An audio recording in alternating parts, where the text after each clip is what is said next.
السلام علیکم ورحمۃ اللہ وبرکاتہ۔ ناظرین کرام، اس وقت آپ دیکھ رہے ہیں شان رمضان کا خصوصی پروگرام اقرا ٹی وی پر، اور یہ لائیو پروگرام روزانہ اسی وقت نشر کیا جائے گا۔ اس پروگرام میں کسی موضوع پر گفتگو ہوتی ہے اور آپ کے لیے لائیو کالوں کا سلسلہ بھی جاری رکھا گیا ہے۔ اگر آپ کے ذہن میں کوئی سوال ہے، کوئسچن ہے، تو آپ بھی اسٹوڈیو کے نمبر پر فون کر کے معلوم کر سکتے ہیں۔ انشاءاللہ قرآن و سنت کی روشنی میں آپ کے سوالات کے جوابات دیے جائیں گے۔ جو ہماری گفتگو کا موضوع ہے آج، جو زکوٰۃ کے متعلق ہے، اور زکوٰۃ کے بارے میں بہت سی باتیں پہلے حصے میں ہم نے کی ہیں کہ کس پر زکوٰۃ فرض ہے۔ دیکھیے، زکوٰۃ یہ اللہ تعالیٰ کی طرف سے ایک ایسا فریضہ ہے جو ہر مسلمان پر عائد کیا گیا ہے۔ ایک کالر لائن پر موجود ہے۔ السلام علیکم ورحمۃ اللہ وبرکاتہ۔ وعلیکم السلام ورحمۃ اللہ وبرکاتہ۔ مولانا صاحب، ایک مسئلہ پوچھنا ہے۔ جی فرمائیے۔ میرا بچہ ہے، وہ تھوڑا بیمار ہے، جی اس کو یہ چھاتی کی انفیکشن ہے، کھانسی بھی آتی ہے، اور اس کا پیشاب کی بھی انفیکشن ہے، تو میدے کا بھی مسئلہ ہے، تو وہ روزہ کے بارے میں پوچھتے ہیں کہ وہ عمر روزہ کیا ہے نہیں اس رکھ کی؟ سکتا۔ عمر کیا عمر ہے؟ ہے 21 سال، تقریباً 21 سال اچھا 21 ہوگی، سال۔ 22 ہونے چاہیے۔ جی ہاں، تو وہ روزہ نہیں رکھ رہا، تو میں تو اس کو بولا رکھوں، مگر سختی بھی نہیں کر سکتا ہوں، تو اس کے بارے میں کیا مسئلہ ہے؟ ٹھیک ہے، انشاءاللہ بتاتے ہیں روزے کے بارے میں۔ تو ایک اور مسئلہ ہے کہ اذان جب شروع ہوئی ہے، تو آج ہم نے وہ میرے بچے جو تھے وہ کھانا پینا کر رہے تھے، تو اذان شروع ہو گئی، تو ایک 2 لفظ اذان کے جو اللہ اکبر ہو گئے، تو اس کے درمیان انہوں نے کھایا، تو وہ بھی روزہ ہو گیا یا اس کا قضا کرنا ہے؟ ٹھیک ہے، یہ بھی بتاتے ہیں انشاءاللہ۔ السلام جزاک علیکم۔ اللہ۔ وعلیکم۔ پہلا جو سوال ہے ہمارے بھائی نے کیا ہے کہ ان کا بچہ جو 21 سال کا ہے وہ بیمار ہے اور روزہ رکھنے کی قدرت نہیں رکھتا ہے۔ دیکھیے، جو بیماری ایسی ہے جو ٹیمپرری بیماری ہوتی ہے، مطلب عارضی بیماری ہے، کچھ اس کے بعد اچھا ہو جانے کی امید ہے، تو ایسے بیماروں کو چاہیے کہ وہ بعد میں جب چھوٹے روزے آئیں گے دسمبر میں، نومبر میں، اس وقت اس کی قضا کر لیں۔ لیکن اگر بیماری ایسی ہے جو لانگ ٹرم ہے، بڑی بیماری ہے، مستقل چلے گی، تو پھر وہ روزہ نہیں رکھ سکتے۔ ان کی طرف سے فدیہ دینے کی گنجائش ہے، اور فدیہ کیا ہوتا ہے؟ 1 روزے کے بدلے 1 فطرانہ۔ تو اگر آپ کا بچہ واقعی ایسا بیمار ہے کہ روزہ رکھنے کی طاقت نہیں رکھتا ہے، اور یہ وہ خود بھی جانتا ہے اور ماہر ڈاکٹر سے بھی آپ پوچھ لیں، تو پھر اس کی طرف سے فدیہ ادا کرنے کی گنجائش ہے۔ اور تقریباً آج کل 5 پاؤنڈ ایک فطرانے کا رکھا ہے، تو اس اعتبار سے 150 پاؤنڈ آپ فطرانے کے فدیے کے ادا کر دیں۔ اسی آدمی کو جس کو ہم زکوٰۃ دیتے ہیں، اس کو یہ رقم پہنچ جائے تو پھر ادا ہو جائے گا اس کا فدیہ۔ دوسرا جو سوال ہے، بہت اہم سوال کیا ہے، یہ آج کل بہت سے لوگ اس میں مبتلا ہیں۔ سحری کا جو آخری وقت ہے، اس آخری وقت تک کھاتے رہتے ہیں حتیٰ کہ اذان شروع ہو جاتی ہے۔ دیکھیے، اذان جو ہے یہ اس وقت دی جا رہی ہے جب صبح صادق ہو گئی ہے۔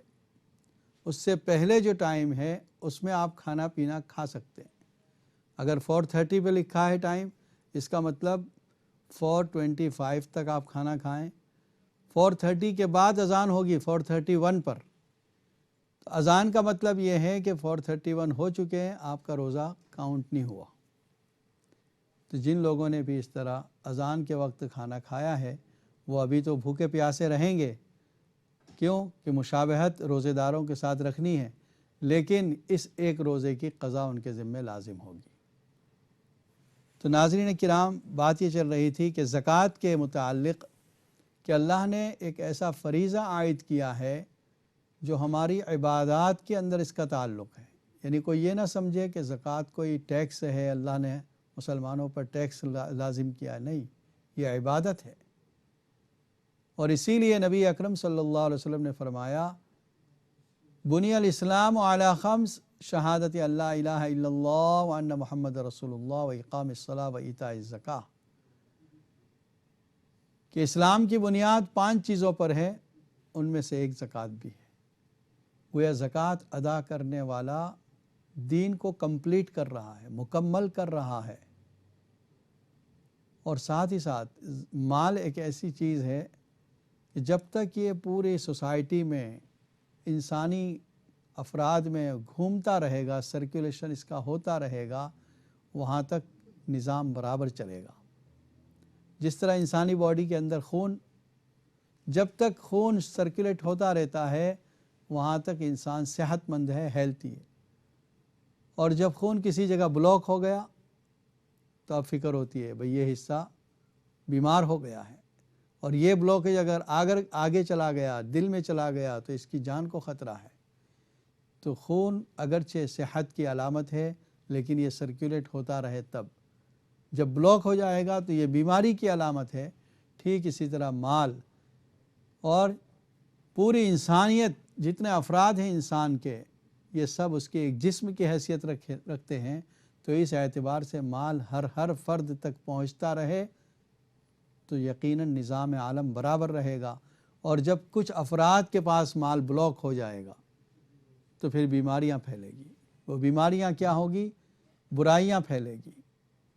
ادھر سے جو غریب ہیں ان کے اندر لوٹ مار کی بیماری پہنچے گی، اور جو مالدار ہیں ان کے اندر عیاشیوں کی بیماری پہنچے گی۔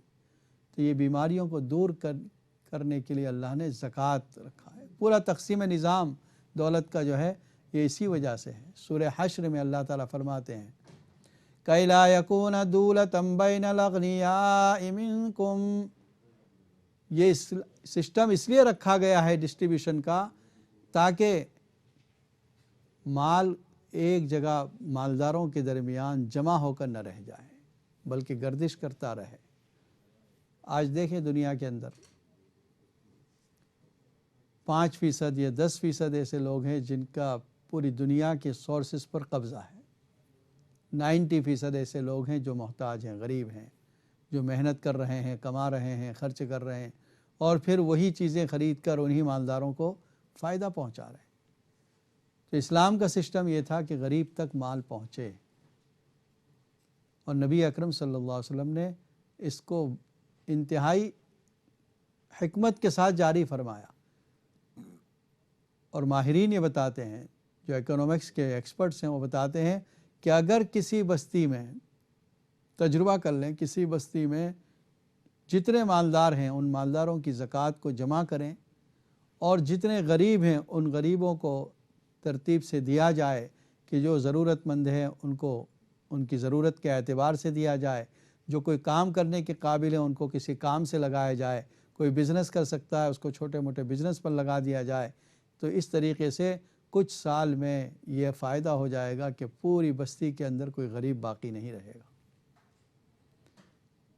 اگر اس کو وائڈر لیول پر کسی سٹی میں اور دنیا میں اگر اس کو رائج کر دیا جائے تو پوری دنیا سے غربت کا خاتمہ ہو جائے گا۔ پورٹی جو آج کل ایک بڑا مسئلہ بنا ہوا ہے، اسلام میں اس کا حل موجود ہے۔ تو نبی اکرم صلی اللہ علیہ وسلم جس نظام کو لے کر آئے ہیں وہ نظام دنیا کے اعتبار سے بھی قابل عمل ہے، اور آخرت میں اس کا اجر ہے، مرتبہ ہے۔ جس مال پر زکوٰۃ ادا کی جانی ہے وہ ہم نے بتا دیا۔ اگر کسی کے پاس مکانات ہیں لیکن وہ بیچنے کے لیے نہیں بلکہ اس نے کرائے پر لگا رکھے کہ جو ان سے رینٹ آ رہا ہے بس وہ اس سے گزر بسر ہو رہی ہے، اس کی ایک انکم کا سورس ہے اس کے لیے، تو ان مکانات کی قیمت پر نہیں ہوگی زکوٰۃ۔ جو اس سے انکم آ رہی ہے اس پر زکوٰۃ ہوگی۔ اگر رینٹ آ رہا ہے سال کا 5,000 پاؤنڈ تو یہ 5,000 پاؤنڈ پہ زکوٰۃ ہوگی۔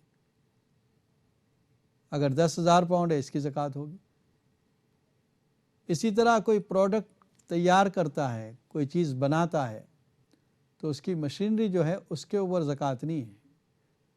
ہاں، جو پروڈکٹ تیار ہو چکا ہے یا جو را مٹیریل موجود ہے جس سے وہ پروڈکٹ تیار کیا جائے گا اس کی ویلیو پر، اور جو پروڈکٹ تیار ہے اس پر زکوٰۃ واجب ہے۔ اور یہ سب مال پر کتنی ہوگی؟ وہی 2.5%، 25 on every 1,000، Hare 1,000 per 25 pound. کسی کی گاڑیاں ہیں، ٹیکسی وغیرہ چلاتا ہے، وہ ایک سے زیادہ گاڑیاں اس نے کرائے پر دے رکھی ہیں، روزانہ کی انکم ہے اس کی، تو ان گاڑیوں کی قیمت پر نہیں ہوگی۔ کسی نے کوچ خرید کے رکھی ہے کہ وہ ہائر کرتے ہیں، لوگ لے جاتے ہیں، کرایہ دیتے ہیں، تو اس کوچ کی قیمت پر نہیں ہوگی۔ ہاں جو اس سے آمدنی ہو رہی ہے اس پر زکوٰۃ لازم ہے۔ تجارتی مال پر، ہر قسم کے مال پر زکوٰۃ ہے، اور رینٹل انکم جو ہے اس کی انکم پر زکوٰۃ ہے، اس پر زکوٰۃ نہیں ہے جس سے آمدنی ہو رہی ہے۔ ایک مسئلہ ہمارے معاشرے میں ایک چیز چلتی ہے کمیٹی کی۔ کمیٹی کا مطلب یہ ہوتا ہے کہ کچھ افراد ہر مہینے کچھ رقم جمع کرتے ہیں، اور وہ جو جمع شدہ رقم ہے کوئی ایک آدمی اس کو لے لیتا ہے تاکہ ایک ساتھ ایک مشت اس کے ساتھ بڑی رقم آ جائے۔ جیسے 12 افراد مل گئے ہیں اور ہزار ہر مہینے جمع کرتے جاتے ہیں، ایک ساتھ 12,000 پاؤنڈ کسی ایک کو مل جاتا ہے ہر مہینے، دوسرے مہینے پھر وہ 1,000 ہی دے گا، پھر دوسرا 1,000۔ تو اس پر مسئلہ یہ ہے زکوٰۃ کا کہ اگر آپ کی کمیٹی کا نام کھل گیا ہے، یعنی آپ کے پاس کمیٹی آ گئی ہے 12,000 پاؤنڈ، حالانکہ ابھی آپ نے 2 مہینے کی قسطیں جمع کی ہیں 2,000، تو اس کا مطلب یہ ہوا کہ آپ کے 2,000 تو آپ کے تھے جو آئے واپس، 10,000 جو ہے یہ 10,000 یہ باقی ساتھیوں کی رقم ہے جو آپ پر قرض کے طور پر ہے، تو یہ 10,000 پہ زکوٰۃ نہیں ہوگی، وہ 2,000 پہ زکوٰۃ دیں گے آپ۔ اور اگر 10 مہینے آپ نے جمع کر دیے ہیں اور ابھی تک آپ کا نمبر نہیں آیا ہے، 2 مہینے کے اندر کسی وقت آئے گا نمبر، تو 10,000 جو آپ نے جمع کر دیے ہیں اس کمیٹی پر آپ کی زکوٰۃ لازم ہے آپ پر، کیونکہ یہ 10,000 آپ نے دیے ہیں، جمع ہے، وہ ان افراد کے پاس جمع ہیں جو آپ کے پارٹنر شریک ہیں، ان کے پاس جمع ہیں، جب وہ 2 مہینے کے اندر کسی مہینے میں آپ کے پاس آ جائیں گے، کمیٹی پر زکوٰۃ ہے۔ وہ مال جو آپ نے کسی کو قرض میں دیا ہے وہ بھی ایسا ہی ہے جیسے آپ کے پاس جمع ہے یا کہیں آپ نے جمع کیا ہے، اس لیے اس مال کی بھی زکوٰۃ دینی آپ کے ذمہ ہے۔ پھر اکثر یہ مسئلہ پوچھا جاتا ہے کہ ہم نے کسی کو قرضہ دیا ہے لیکن اس نے ابھی تک واپس نہیں کیا، 2 سال ہو گئے، 4 سال ہو گئے۔ دیکھیے جب تک وہ آدمی آپ کا قرض ادا کرنے والا ہے، یعنی انکار نہیں کیا اس نے، وہاں تک آپ اس کی زکوٰۃ دیتے رہیں گے۔ ہو سکتا ہے 2 سال کے بعد دے، ہو سکتا ہے 5 سال کے بعد دے، ہو سکتا ہے 10 سال کے بعد دے۔ ہاں اگر اس نے انکار کر دیا کہ میں آپ کا مال واپس نہیں کروں گا، میری اتنی طاقت نہیں ہے، میں ادا نہیں کر سکتا، تو پھر آپ اس کی زکوٰۃ نہ دیں، کیونکہ اب یہ ڈوبی ہوئی ادھاری ہو گئی۔ لیکن جب تک اقرار کر رہا ہے وہ دیتے رہیں۔ اچھا، ایک بہت سی مرتبہ یہ مسئلہ پوچھا جاتا ہے، کسی کو ہم نے زکوٰۃ دی، قرضہ دیا تھا، 500 پاؤنڈ قرضہ دیا تھا، لیکن اب واپس نہیں کر رہا ہے، اس سال ہم پر جو زکوٰۃ لازم ہوئی وہ 500 ہے، تو اگر ہم یہ نیت کر لیں کہ ٹھیک ہے وہ غریب تو ہے ہی، اس کو زکوٰۃ کے مد میں گویا ہم نے وہ 500 دے دیے، اس کا جواب یہ ہے کہ یہ زکوٰۃ ادا نہیں ہوگی، کیونکہ آپ کی دیتے وقت نیت قرض کی تھی، آپ نے جب اس کو دیا تھا قرض کی نیت سے دیا تھا۔ ہاں ایک شکل ہو سکتی ہے کہ آپ یہ 500 زکوٰۃ کے اس کو دے دیں اور پھر کہیں دیکھو بھئی ویسے ہی میرا قرضہ ہے آپ پر، اگر یہ ادا کر دیں آپ تو بہت مہربانی ہوگی، عنایت ہوگی آپ کی، اور وہ واپس کر دے کہ ٹھیک ہے آپ کا قرضہ ادا کرتا ہوں میں، تو ادا ہو گئی۔ یا دوسری شکل یہ ہوتی ہے کہ کوئی غریب لینے کے لیے آیا ہے، وہ آپ سے قرض مانگ رہا ہے اور آپ کو پتہ ہے کہ یہ صرف قرض برائے نام کہہ رہا ہے، ورنہ یہ دے سکنے کے قابل نہیں ہے، یہ 500 پاؤنڈ واپس نہیں ادا کرے گا، تو آپ زکوٰۃ کی نیت سے اس کو دے دیتے ہیں، دیتے وقت آپ کی نیت زکوٰۃ ہی کی ہے، اور پھر کچھ عرصے کے بعد آپ کہتے ہیں کہ بھئی وہ جو میں نے دی تھی وہ رقم معاف، تو یہ زکوٰۃ ادا ہو گئی، کیونکہ آپ کی دیتے وقت نیت زکوٰۃ ہی کی تھی، اس لیے زکوٰۃ ادا ہوئی۔ ناظرین کرام، اس وقت آپ دیکھ رہے ہیں شان رمضان کا خصوصی پروگرام جو اقرا ٹی وی پر لائیو نشر کیا جا رہا ہے، اور درمیان میں آپ کوئی کویشچن ہے، کوئی سوال ہے تو وہ بھی پوچھ سکتے ہیں، آپ کے سوالات کے جوابات قرآن و سنت کی روشنی میں دیے جائیں گے انشاءاللہ۔ زکوٰۃ کے اندر ایک مسئلہ اور بھی یاد رکھیں، جس کو زکوٰۃ دی جا رہی ہے وہ مستحق ہونا شرط ہے۔ انما الصدقات للفقراء والمساکین والعاملین علیہا والمؤلفۃ قلوبہم وفی الرقاب والغارمین وفی سبیل اللہ وابن السبیل۔ سورہ توبہ میں اللہ نے 8 ایسے مصارف کا ذکر کیا جن کو زکوٰۃ دی جا سکتی ہے۔ آسانی کے لیے اتنا یاد رکھیں کہ جو غریب مسکین جس کے پاس نہ سونا ہو، نہ چاندی ہو، نہ کیش ہو، نہ مال تجارت ہو، اور نہ ضرورت سے زیادہ اتنا سامان ہو جو نصاب کے برابر آ جائے، اس کو زکوٰۃ دی جا سکتی ہے۔ وہ مستحق ہے، غریب ہے، مسکین ہے۔ دیکھیے، بیوہ ہونا یہ کافی نہیں ہے۔ بعض لوگ سمجھتے ہیں بیوہ ہے اس کو زکوٰۃ دے دیتے ہیں۔ بھئی بیوہ ہے لیکن اس کے شوہر مال چھوڑ کر مرا ہے، تو مالدار ہے وہ عورت تو۔ اسی طرح بعض لوگ مانگنے والوں کو دے دیتے ہیں۔ ایسے لوگ جو مانگنے کا پیشہ اختیار کیے ہوئے ہیں، جو ہر وقت مانگتے رہتے ہیں، ان کو بھی زکوٰۃ نہ دی جائے۔ انہوں نے پیشہ بنا لیا ہے۔ یہ بعض لوگ آپ دیکھتے ہیں ٹریفک لائٹ پر بیٹھے ہوئے ہیں ہوم لیس کی شکل میں، پتہ نہیں یہ آپ کے مال کے ساتھ کیا کرتے ہیں، ان کی عادتیں کیا ہے، وہ مال کہاں خرچ کرتے ہیں، وہ واقعی مستحق بھی ہے یا نہیں۔ تو ایسے افراد کو زکوٰۃ نہ دی جائے جن کے بارے میں ہمیں پتہ نہ ہو۔ اگر آپ کے رشتہ داروں میں کوئی غریب ہے اور آپ کو اس کا علم ہے کہ اس کے پاس سونا چاندی نہیں ہے، واقعی مستحق ہے، تو پھر ایسے لوگوں کو زکوٰۃ دینا یہ ڈبل فائدہ ہے، ڈبل ثواب رکھتا ہے۔ ایک اجر تو اس کا کہ آپ نے زکوٰۃ ادا کی، دوسرا اجر اس کا کہ آپ نے صلہ رحمی کی، رشتہ داروں کے ساتھ اچھے تعلق رکھے۔ اور ایک بات یاد رکھیں کہ اسلام کے اندر ایک تو غریب جو مستحق زکوٰۃ ہے وہ غریب ہے، دوسرا تھوڑا اس سے مالدار جس کو ہم مڈل کلاس کہہ سکتے ہیں۔ ایک کالر لائن پر موجود ہے۔ السلام علیکم ورحمۃ اللہ وبرکاتہ۔ جی میری کال جا رہی ہے؟ جی فرمائیے، آپ لائیو کالر۔ وہ تو بول رہے ہیں کسی سے۔ جی آپ ٹی وی بند کر دیں۔ بند کر دیا، میں کیسے سنوں گی؟ آپ کے سوال کے بعد جواب دیا جائے گا۔ جی آپ مجھ سے بات کرتی رہیں، آپ کو آواز آ رہی ہے۔ اچھا، مجھے مفتی صاحب کی کوئی آواز نہیں آ رہی نا، میں کیسے بات کروں؟ آپ کی آواز آ رہی ہے؟ جی میں ہی بول رہا ہوں آپ سے، مفتی اشفاق۔ آپ اچھا السلام علیکم۔ وعلیکم السلام مفتی ورحمۃ صاحب اللہ۔ جی، یہ ابھی زکوٰۃ کے بارے میں آپ بتا رہے تھے، میرا ایک ذرا سا کنفیوژن تھا زکوٰۃ کا کہ 7.5 تولے پہ زکوٰۃ واجب ہے۔ جی آپ کے پاس کتنا ہے؟ تو یہ بتائیں کہ اگر 6 تولے ہے تو اس پر زکوٰۃ ہے یا نہیں ہے؟ جی ٹھیک ہے، انشاءاللہ بتاتے ہیں، آپ پروگرام دیکھتی رہیں۔ اچھا، جزاک اللہ۔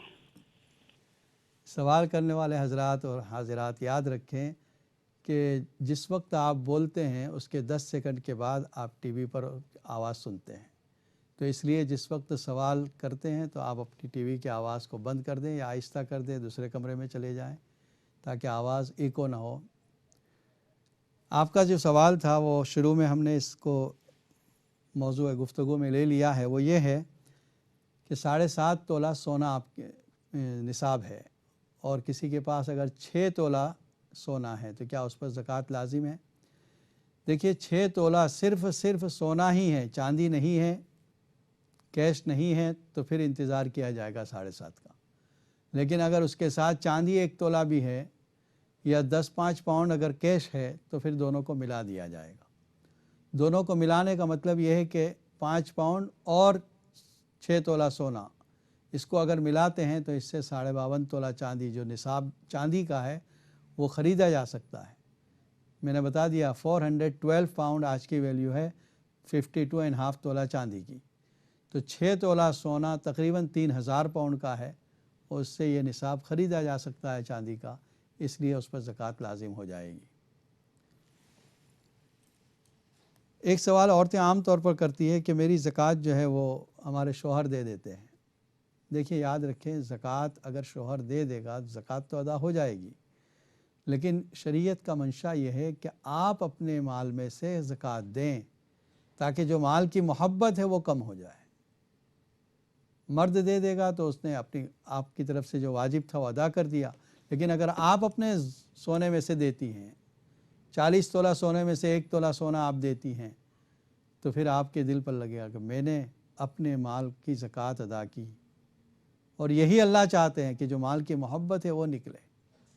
یا کیش میں سے آپ دے رہی ہیں تو آپ 10,000 پہ آپ 250 پاؤنڈ زکوٰۃ نکال رہی ہیں، یہ آپ کے دل پر جو لگے گی وہ ہے دراصل اسلام کا مقصد، کہ مال کی محبت دل سے نکل جائے۔ تو حق تعالی شانہ آج کی اس مجلس کو بھی قبول فرمائے۔ آج کے ہم نے جو ٹاپک جو موضوع رکھا تھا وہ زکوٰۃ کا موضوع تھا، اور اس میں بہت سی باتیں آ چکی ہیں۔ ہاں، جو بات آخر میں رہ گئی تھی وہ یہ کہ ایک تو غریب ہے، دوسرا ہے مڈل کلاس۔ مڈل کلاس کا مطلب وہ ہے کہ جس کے پاس سونا چاندی تو نہیں ہے، لیکن ضرورت سے زیادہ اتنا سامان ہے گھر میں جس کی ویلیو 412 پاؤنڈ کے برابر ہے، تو پھر اس کا مطلب کہ وہ مالدار ہے، لیکن زکوٰۃ اس پہ فرض نہیں۔ صدقۃ الفطر واجب ہے اور قربانی واجب ہے اس پر، لیکن یہ زکوٰۃ لے بھی نہیں سکتا کیونکہ اس کے پاس نصاب کے برابر مال موجود ہے۔ صدقۃ الفطر واجب ہے اس پر، یہ زکوٰۃ دے گا نہیں لیکن لے بھی نہیں سکتا۔ دعا کرتے ہیں حق تعالی شانہ تمام ہمارے رمضان کے ایک ایک لمحے کی ہمیں قدر دانی نصیب فرمائے، اور جن لوگوں پر زکوٰۃ واجب ہے اللہ تعالیٰ ان کی زکوٰۃ صحیح طور پر ادا کرنے کی توفیق عطا فرمائے اور قبول فرمائے۔ اللہم صلی علی سیدنا محمد وعلی آل سیدنا محمد وبارک وسلم۔ ربنا آتنا فی الدنیا حسنۃ وفی الآخرۃ حسنۃ وقنا عذاب النار۔ ربنا اغفر لنا ذنوبنا واسرافنا فی امرنا وثبت اقدامنا وانصرنا علی القوم الکافرین۔ اے اللہ ہمارے گناہوں کو معاف فرما، خطاؤں سے درگزر فرما، ہر شر سے، مصیبت سے، حادثات سے ہماری حفاظت فرما۔ اے اللہ اس رمضان المبارک کو ہمارے لیے مغفرت و نجات کا ذریعہ بنا دے۔ اے اللہ جو مالدار ہیں ان کو زکوٰۃ صحیح طور پر ادا کرنے کی توفیق عطا فرما۔ اے اللہ جن لوگوں نے زکوٰۃ ادا کی ہیں ان کی زکوٰۃ کو قبول فرما، ان کے مال میں برکت عطا فرما، ہر قسم کے شر سے ان کی اور ان کے مال کی حفاظت فرما۔ اے اللہ جو لوگ عمرے کے سفر میں ہیں ان کے عمرے کو قبول فرما، ان کے نیک دعاؤں میں ہمارا حصہ عطا فرما۔ حرم شریفین کی اور مسجد اقصیٰ کی حفاظت فرما۔ اللہ دنیا بھر میں تمام مسلمان جو مظلوم ہیں اللہ ان کی حمایت فرما، ان کی مدد فرما۔ اے اللہ ظالموں کو آپس میں ٹکرا کر ختم فرما، ہر قسم کے شر سے ہم سب کی حفاظت فرما۔ اے اللہ جن لوگوں نے روزہ رکھا ان کے روزوں کو قبول فرما، جو لوگ تراویح پڑھ رہے ہیں ان کی تراویح کو قبول فرما، جنہوں نے قرآن کی تلاوتیں کی اس کو بھی قبول فرما۔ ہماری تمام دعاؤں کو محض اپنے فضل و کرم سے نبی صلی اللہ علیہ وسلم کے صدقے میں قبول فرما۔ سبحان ربک رب العزت عما یصفون وسلام علی المرسلین والحمد للہ رب العالمین۔